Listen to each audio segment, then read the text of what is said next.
трајни последици. Ова е клучниот збор што треба да се има предвид кога се зборува за врсничкото насилство. Тоа не е детска игра, не е прифатливо однесување, не е нешто за што сме сигурни дека ќе помине. Најлесно да кажеме дека тоа е домашно воспитување и на тој начин да се амнестираме како општество, дека можеме да придонесеме околу праќање на пораки во јавноста. Значи, децата, би рекол, воглавно, она што го прават е отслика на општествениот контекст. Насилство има насекаде, има во медиумите, насилство има на улица, насилство има во училиштата и така натаму. Правата на детето, кои се врвен приоритет на секое современо општество, го опфаќаат и правото секое дете да добие образование. Тоа е можно само ако училиштето се чувствува како безбедно место, каде што никој нема да биде навредуван, омаловажуван или физички напаѓан, и каде што веднаш ќе се реагира на овие појави кога ќе се случат. Насекаде низ Европската унија се преземаат силни чекори за сериозно да се одговори на овој проблем. Преку национални и европски програми, институциите и организациите работат со децата, наставниците и со родителите, а државите ги споделуваат меѓусебните искуства за да испратат единствена порака. Малтретирањето на училиште меѓу соученици е многу сериозен проблем.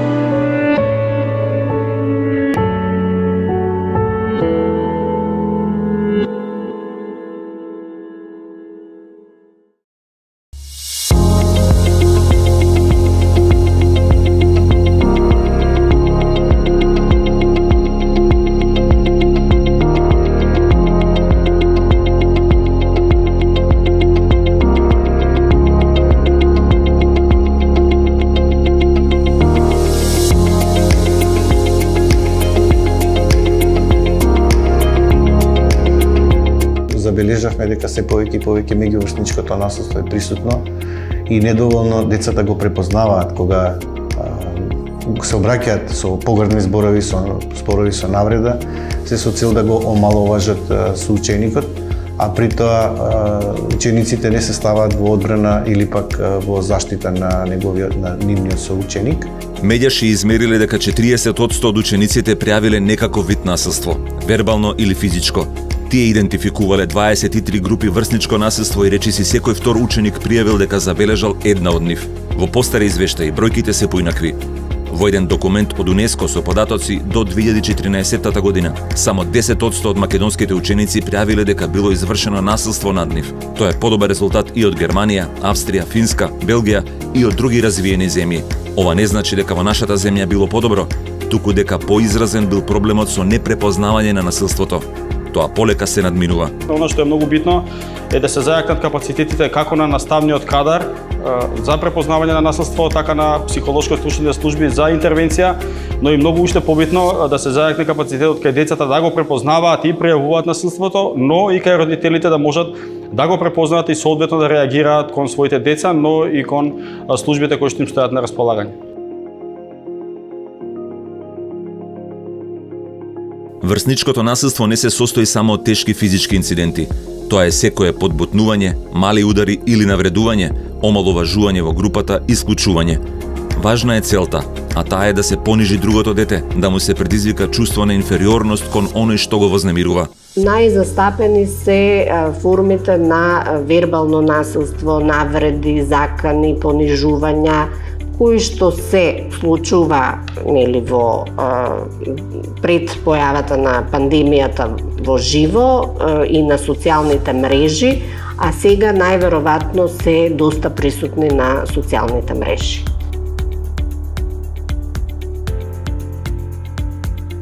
Психологот Ана Попризова работи со една од најчувствителните групи – средношколците. Во својата работа досега имала можност да собере многу искуства и да слушне многу сведоштва за тоа на кои се начини се одвива врсничкото насилство.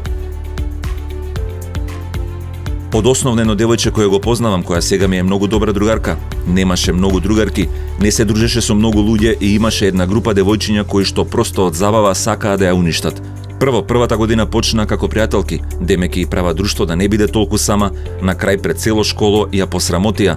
После тоа 3 недели не дојде во школо, има толку многу психолошки трауми од тоа што оди на психијатар. Искуството на Попризова покажува дека зборовите лесно може да преминат во дела. Иако во најголем дел малтретирањето се сведува на омаловажување, ако не се работи на овој проблем, насилството се охрабрува и може да доведе до тешки физички повреди. Најлоша ситуација била физичко пробудување, значи помеѓу двајца ученици настанува инцидент и имавме, мислам не се случи во училиштето, меѓутоа беа вклучени и наши ученици, пробудување со нож, каде што детето беше загрозено, мислам му беше животот загрозен. Сме имале пред години случај на физичко насилство со кршење на вилица на еден ученик. Тие се некои по, да кажам, екстремни случаи што се случувале во мојата пракса. Недоволното препознавање на проблемот со врсничкото насилство во која било форма доведува и до тоа децата што се соочуваат со насилство да бидат обесхрабрени за да преземат нешто. Се предаваат на прикривање и на самоизолација. Колку детето повеќе прикрива, толку повеќе време трае насилството. И тогаш штетата е поголема. Што значи, прикривањето се јавува поради одредени причини. А зошто? Заради тоа што детето чувствува страв. Особено од некаков тип на одмазда. Да не ми се случи нешто полошо од ова што сега ми се случува. Или можеби детето се плаши од реакцијата на родителите, да не биде мета на осуда, да не биде обвинето дека тоа допринело до насилството. Или има недоверба во возрастните, особено во авторитетите, во наставниците.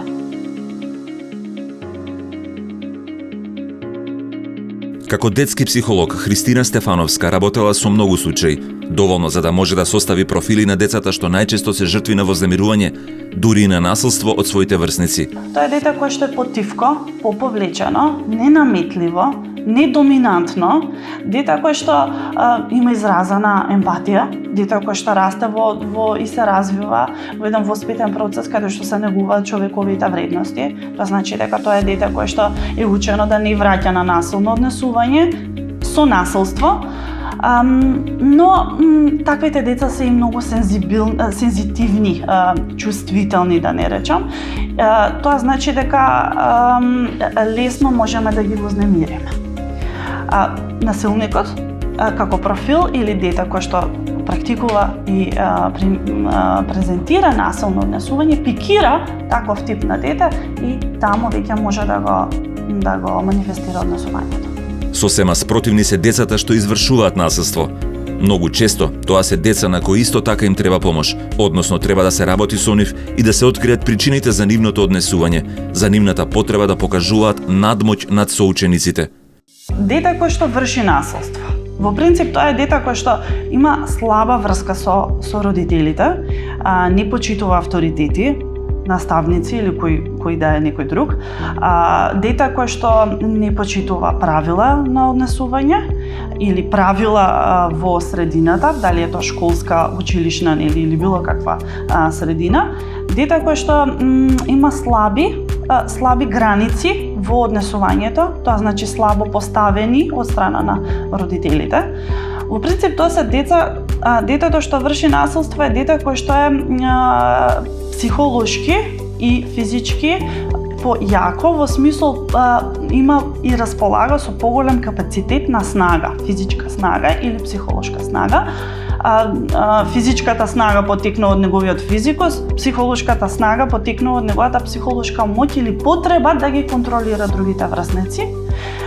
Преку таквата контрола уствари го пренесува насилното однесување, со тоа покажува некаков тип на моќ врз насилниците, врз децата.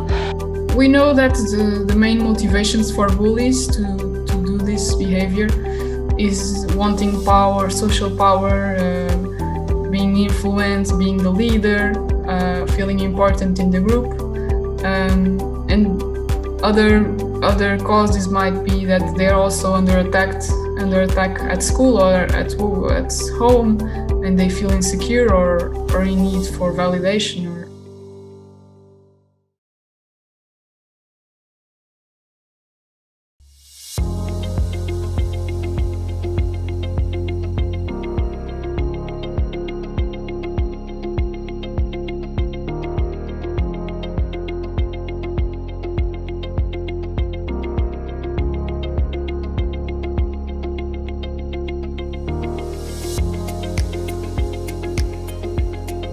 Мислам дека најмногу свесна за булингот е жртвата. Сведоците се, ама во некој случај не сакаат да бидат инволвирани, поради тоа што и тие имаат страв најчесто, а насилникот не е воопшто свесен за тоа, или е свесен, ама е научен на тој тип на функционирање. За да покажат колку е сериозен проблемот кога не се обрнува внимание на врсничкото насилство уште од почетокот, медјаши пред 10 години набавиле видеоматеријал од странство во кој шегите меѓу учениците прераснале во такво вознемирување што била алармирана и полицијата, родителите и училиштето, но жртвата се обидела да си го одземе животот. Дури тогаш другите сватиле колку сгрешиле. Шокантен материјал, но според Змијанац била неопходна шок терапијата. Таков едукативен материјал беше неопходно потребен и во Македонија да го дистрибуираме се со цел младите, пред се младите да ја разбера сериозноста на насилството кое го прават и колку жртвата кон која се насочени насилниците, какви се травми последици трпи. Европската унија посветува големо внимание на проблемот со врсничкото насилство преку многу програми. Голем број активности преку Erasmus Plus се посветени на борбата против оваа појава. Се развиваат проекти како акција против насилството, а се назначувале и специјални представници за борба против насилството врз децата. Една од најпознатите програми е Enable, што е кратенка за Европската мрежа против насилство во средини за учење и за одмор. Таа се темели на зајакнување на социјалните вештини и на целосен пристап кон проблемот, што ги опфаќа не само засегнатите страни, туку и средината. Искуствата на земјите членки даваат голем придонес во развојот на програмите на Европската унија во секоја област. Кај врсничкото насилство, добар пример дава земјата што најчесто се споменува како држава со најдобро образование – Финска. Таму повеќе од една деценија функционира програмата КИВА, кратенка за антинасилство. Се спроведува во над 2300 училишта во земјата, а преземена е и од други држави како Италија, Холандија и Велика Британија. Основата на програмата е преку посебни предавања да им се покаже на учениците дека сите заедно мора да му се спротистават на насилството.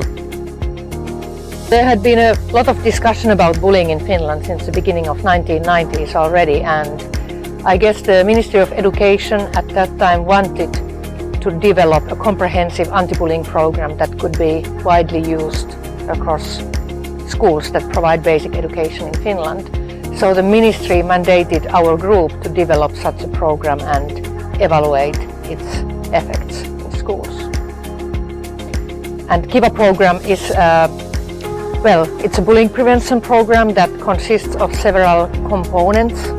It was we started the development work in 2006, and since 2009 we have scaled it up in schools across the country.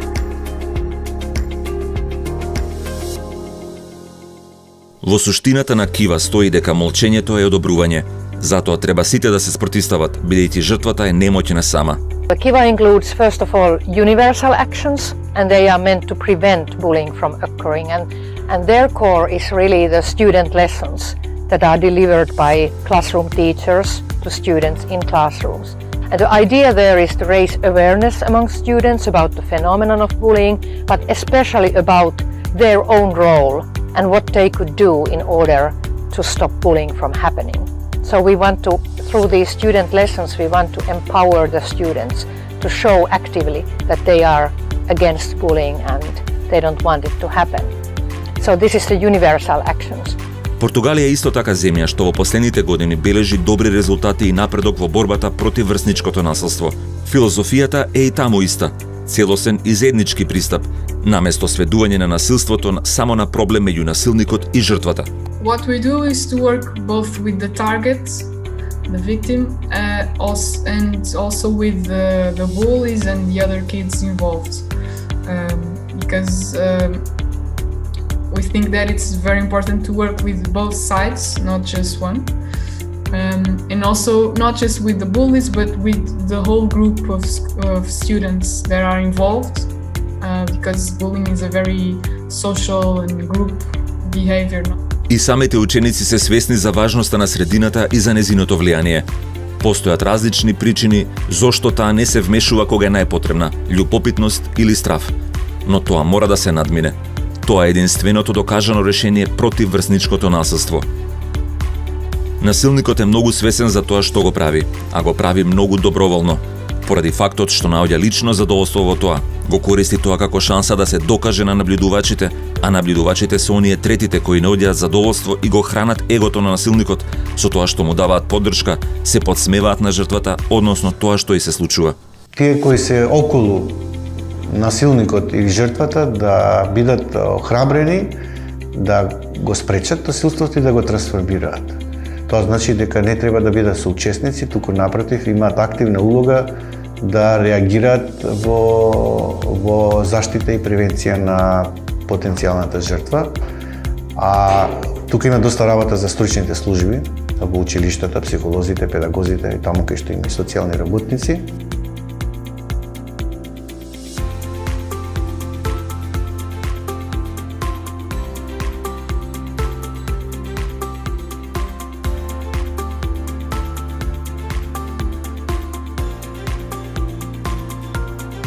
Јас доосновно воопшто не бев свесна дека врз мене се прави такво нешто, зашто мене ми беше задоволство само да бидам во група со нив, а не сваќав дека преку мене тие буквално ме искористуваа, им бев потрчко за секакви работи, ме навредувале, се. Јас сум поминувала преку се само да бидам во групата. Јас тоа го сватив дури во 8 одделение дека тоа е скроз тактички погрешно. Осознавањето е клучен дел од борбата.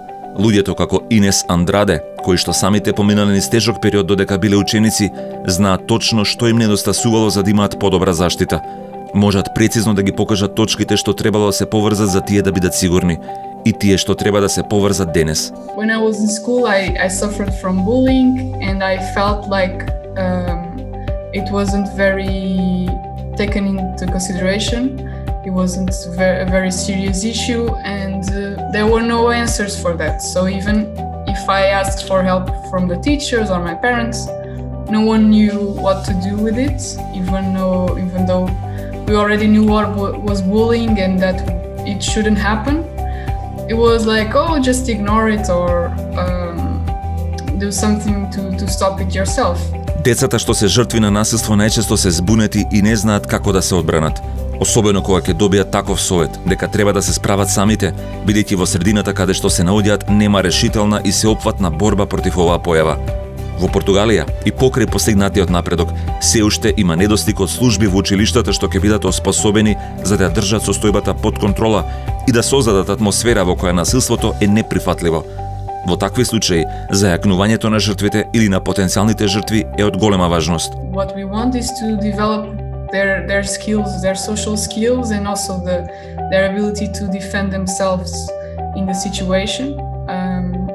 Start thinking about strategies to deal with the bullying, either to show confidence and respond in a calm way, not feeding on the provocations and the teasing. Just being confident and say stop with this and I don't care about what you say or something like this. And also finding safe places if their physical safety is under attack, finding places where they are safe and being with other people that can protect them. Иако улогата на учениците е клучна за да не го охрабруваат насилството, сепак борбата против оваа појава треба да ја водат возрастните. Такво е искуството од земјите што најдалеку отишле во справувањето со генерацијското вознемирување, но и од оние што постигнале напредок во последните години. Тие треба да го имаат авторитетот и да го искористат за да одржуваат ситуацијата под контрола, како и да ја вратат контролата кога ќе се загуби. Then we have what we call indicated actions, and these are actions that are taken when the case of bullying comes to attention at school. For instance, a parent or guardian contacts the school and tells that my child has been bullied. So the indicated actions are taken by the Kiva teams, and they are school-based teams of adults, normally 3 adults, whose task is to address bullying cases as they happen and to follow up on them. Our goal is to train all the staff, teachers, psychologists of that school to deal with bullying in terms of prevention, in terms of responding in the moment, what to do then, and also in terms of solving the problem itself on a long-term way. That's so that they can actually end the bullying, not just stop it right now and then it continues in another place. Очигледно е дека и во нашата држава е добро разбран концептот на борбата со врсничкото насилство, како и начините како се води таа борба. Тоа што ни недостасува е претворањето на знаењето во пракса. За тоа ни се потребни подготвени институции. Директорот на училиштето има оврскан да го пријави насилството до соодветните институции. Оно што е уште побитно е дека секој училиште има психолошки служби кои што во наредниот период МОН ќе преземе активности да ги ослободи овие служби од тоа административно бреме, почно да даваат психолошка поддршка на децата кои што се жртви на насилство или да помогнат во препознавање и превентивни активности во училиштата за да се намали појавата на врсничко насилство. Како и во многу други ситуации, колку подолго се чекаат решенијата, толку повеќе се продлабочуваат проблемите. И колку повеќе се молчи, толку подолго трае чекањето. Многу психолози се подготвени да се зафатат со врсничкото насилство многу поангажирано и ја чекаат својата шанса. Па јас сметам дека колку и да системот не функционира, ние како училишта мора да бидеме тие кои што ќе ја поставуваме темата, кои што ќе зборуваме во јавноста, кои што ќе работиме и со учениците и со наставниците да се намалува насилството. Тоа што на сите им е јасно е дека повеќе треба да се работи со децата што вршат насилство, ги вознемируваат и ги понижуваат другите. Европските примери покажале дека околината треба да се научи да го обесхрабрува насилството, а децата што тргнале по тој пат да си ги поправат грешките. We train staff from the school, either psychologists or teachers or whatever, to help these kids understand that they are doing this and they are hurting this person, because many times they're not feeling empathy for this person, but it doesn't mean they cannot feel it. They are just not in that position now. These adults that we trained will talk with them in some meetings, and first they show that they're not being there to be punished or to be reprimanded, which will cause them to feel more like defensive, and they need to show that it's not their fault and all of this. And so the conversation is not about what happened or whose fault is it, but more what can we do in the future to help this colleague who is feeling bad. And they explain what the impact of bullying on this colleague, that he's very sad or he doesn't want to go to school or he feels desperate, whatever he's feeling. And this adult invites them to finding new solutions for the bullying, in another way to make that person feel better instead of worse. Сето тоа го знаат и психолозите, и активистите, дури и властите во земјава. Целосниот пристап во справувањето со врсничкото насилство е препознаен како ефикасен и корисен, но во праксата продолжува да се работи само со едната страна. Уште еднаш доаѓаме до ситуација во која санирањето на последиците не е единствениот одговор на еден проблем, наместо спречувањето на причините поради кои тој настанува. Неподготвеноста на многумина да излезат од својата комфортна зона придонесува училиштата да бидат непријатна средина за многу ученици. Во практиката, за жал, најчесто доаѓа деца кои што се жртви. Зошто? Заради тоа што во нашето општество многу поретко се третираат децата кои што вршат насилство. На училиштата, на менеджментот не секогаш има од корист да зборуваат дека се случува насилство во училиштата. Сега зборувам општо во нашето училиште, таква е средината да можеби не е изразено толку физичкото насилство, меѓутоа имаме случаи на другите форми на насилство. Меѓутоа генерално, значи училиштата не покажуваат зрелост за отворена зборување на темата. Повеќе се сведува на ситуација доколку има некаков инцидент, па се вклучат медиумите, јавноста и тогаш училиштата мора да учествуваат во тоа и да зборуваат за таа тема, да кажат што направила. Значи не е популарна темата. За жал, една од најголемите пречки препознаени од експертите во оваа област е општествениот амбиент. Образованието служи за да ги подготви децата за животот како возрасни, да ги научи на правила, принципи и најмногу од се на вредности што ќе им помогнат во иднина да бидат подобри и поуспешни. Тоа воопшто не е едноставно во средина во која тие само треба да дзирнат во возрастниот свет за да видат дека таму работите се одвиваат по малку поинакви правила. Насуство има насекаде, има во медиумите, насуство има на улица, насуство има во училиштата и така натаму. Тие се само отслика на она што реално се случува и во парламентот, и во предизборните кампањи и така натаму. Ние како држава не сме држава која што го санкционира насилството, значи тој правниот систем прашање е колку функционира и сето тоа на микроплан се случува и во училиштата. Сега тоа е нешто што ние сите треба да работиме на надминување на овие проблеми. Тешко е проблемите во едно општество да се решаваат изолирано. Не можеме да имаме ефикасна заштита на детските права ако имаме неефикасен правен систем. Но не можеме ниту да чекаме прво да се реши едното за да почнеме да се занимаваме со другото. Колку подолго изостанува решителниот пристап кон врсничкото насилство, толку повеќе генерации ќе се развиваат со сознанието дека насилството поминува. Тоа ќе ги охрабрува посилните, ќе ги повлекува послабите и ќе ја неутрализира средината. Законот на посилниот е сосема спротивен од демократските принципи, особено од принципите за кои се залага Европската унија. Дали личиме на Европската унија е прашање што по својата важност го наминува прашањето дали и кога ќе станеме членка на Европската унија. Тоа е прашање на можности и стандарди што овозможуваат подобар живот, на ангажманот на државните институции и на општеството во градењето подобро утре. Европа не треба да ја гледаме како символ на совршенство, туку како символ на желбата за усовршување, на желбата секој да ги ужива своите фундаментални права.